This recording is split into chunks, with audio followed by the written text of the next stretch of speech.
UP के हाथरस में एक सत्संग चल रहा था। सत्संग में तकरीबन 15,000 से भी ज्यादा लोग इकट्ठा हो रखे थे, जो उसकी कैपेसिटी से कई गुना ज्यादा था। और इस वजह से इस सत्संग में उमस और गर्मी बहुत ज्यादा थी। सत्संग के खत्म होते ही लोग अपने घरों की ओर भागते हैं कि उन्हें गर्मी से आराम मिल पाए, पर भीड़ बहुत ज्यादा होने की वजह से लोगों में धक्का मुक्की शुरू हो जाती है। लोग एक दूसरे को कुचलते हुए आगे बढ़ने लगते हैं। इस दुर्घटना में अब तक 122 लोगों की मौत की खबर आ चुकी है। ये आंकड़े निश्चित तौर पर आगे और भी बढ़ेंगे। भारत में सत्संगों में जाने वालों में महिलाएं और बच्चे ज्यादा होते हैं, और यहाँ भी ऐसा ही था। इस ट्रेजेडी में ज्यादातर महिलाएं और बच्चों ने अपनी जानें गंवाई हैं। इस मौत की भगदड़ का गुनहगार कौन है, इस बात का जवाब तलाशा जाना चाहिए। आइए ब्रेक डाउन करते हैं इस मारमरिक दुर्घटना का कि आखिर कौन जिम्मेदार है इन मासूमों की मौतों का।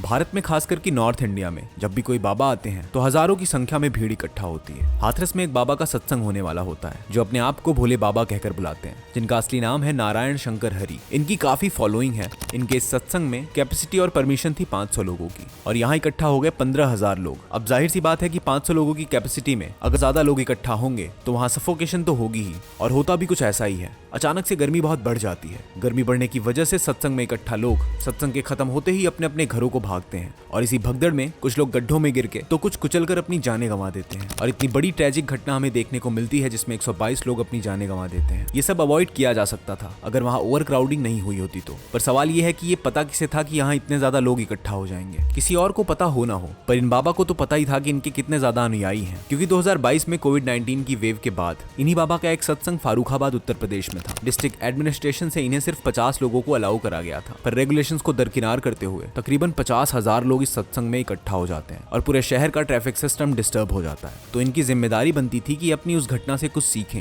और लोगों के लिए उचित इंतजाम करवाएं, पर शायद इन लोगों को उस चीज से फर्क ही नहीं पड़ता। हमारे देश में इस तरह की भगदड़ में कई लोगों ने अपनी जान गंवाई है। अगर हम आंकड़े देखें तो 1954 से लेकर के अब तक कई सारी ऐसी घटनाएं हमें देखने को मिल चुकी हैं। 5 फरवरी 1954 में प्रयागराज के कुंभ मेले में एक भगदड़ होती है, जहां 500 से 800 लोग मारे जाते हैं। 2005 में मंदेर देवी टेम्पल में एक भगदड़ होती है, जिसमें ऑलमोस्ट 300 लोग मारे जाते हैं। अब सवाल ये है कि इस घटना को कैसे अवॉइड किया जा सकता था। ये गुरुजी नारायण शंकर, इन्हें अपनी मैनेजमेंट से इनके पुराने रिकॉर्ड्स को देखते हुए लोगों की भीड़ का अनुमान लगाकर इंतजाम करवा के रखने चाहिए थे। जब ये सत्संग खत्म करके वहां से निकल रहे थे तो इस भीड़ में कुछ लोग गुरुजी के पैर छूने के लिए उनकी गाड़ी के पीछे भाग रहे थे, और इनके वहां से जाते ही ये दुर्घटना हुई। पुलिस प्रशासन को भी ध्यान रखना चाहिए था कि इस तरह के इवेंट्स में इतनी गर्मी में कैपेसिटी से ज्यादा लोग वहां इकट्ठा ना हो। टेक्नोलॉजी इतनी ज्यादा है कि आप ड्रोन्स के जरिए सारी चीजों को ऑब्जर्व कर सकते हैं कि कहां पर कितनी भीड़ इकट्ठा हो रही है। इन इवेंट्स के मैनेजमेंट और ऑर्गेनाइजेशंस को समझना चाहिए कि अगर बहुत ज्यादा फॉलोइंग वाला कोई बंदा कहीं पर इस तरह का इवेंट कर रहा है तो उसे अपनी कैपेसिटी के हिसाब से इंतजाम करवाने चाहिए। जिन भी 122 लोगों ने अपनी जानें गंवाई हैं, उनकी आत्मा को भगवान शांति दे। और हम आपसे रिक्वेस्ट करते हैं कि आप चाहे जिन भी रिलीजियस गुरु को मानते हो, आज टेक्नोलॉजी बहुत आगे है, आप उनके सत्संग अपने घर बैठे फोन पर या टीवी पर सुन सकते हैं, देख सकते हैं। तो अगर उनके सत्संगों में इतनी भीड़ इकट्ठा होती है तो कृपा करके वहां ना जाएं,